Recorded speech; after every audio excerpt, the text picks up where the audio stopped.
Hey, all you gay crush enthusiasts. Buckle up because today we're diving into the colorful world of a man who brought us joy, laughter, and one of the most iconic characters in pop culture, Paul Reubens. On what would have been his 72nd birthday, let's celebrate the man behind the bow tie, the brilliant Pee Wee Herman. And trust me, there's a lot more to him than just a quirky laugh and a red bike. So, grab your giant underpants and let's ride through the fabulous life of Paul Reubens. Born Paul Rubenfeld on August 27, 1952, in Peekskill, New York, Reubens was destined for the spotlight. Growing up in sunny Sarasota, Florida, he was that theater kid everyone noticed, charismatic, talented, and a little bit of a weirdo, in the best way possible.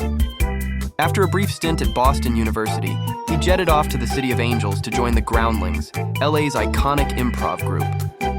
Little did the world know, this quirky comedian was about to give birth to a character that would become a cultural phenomenon.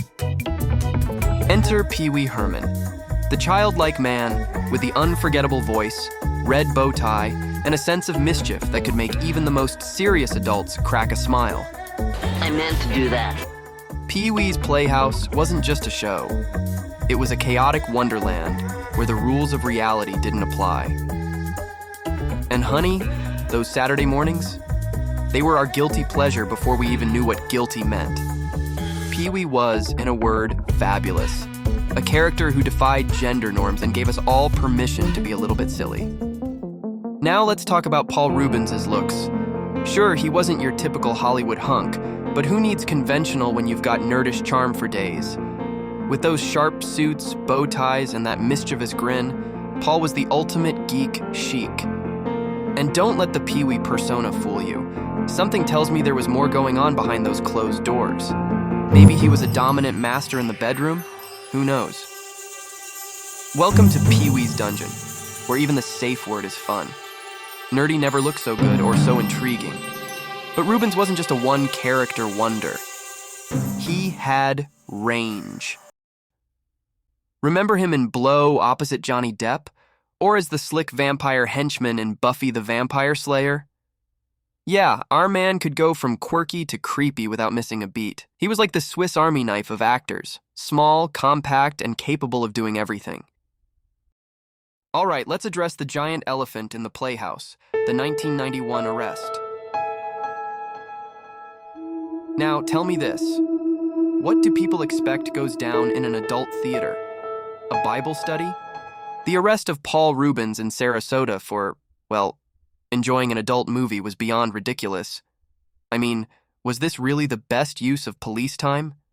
Especially when, I don't know, there was a major investigation like the Jackie Galloway case happening at the same time?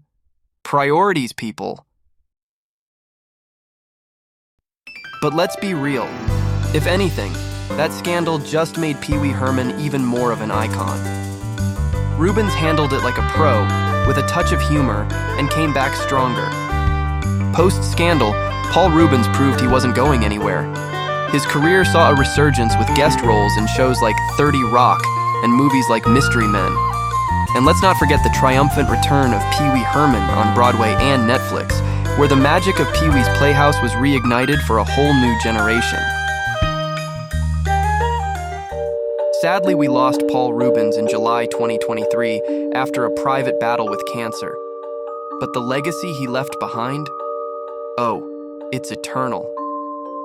Whether it was his talent for making us laugh or his ability to turn scandal into a comeback story, Paul Reubens was, and forever will be, an irreplaceable gem in the world of entertainment.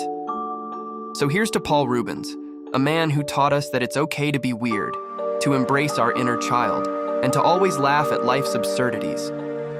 Pee-wee might have been the character, but Reubens was the heart.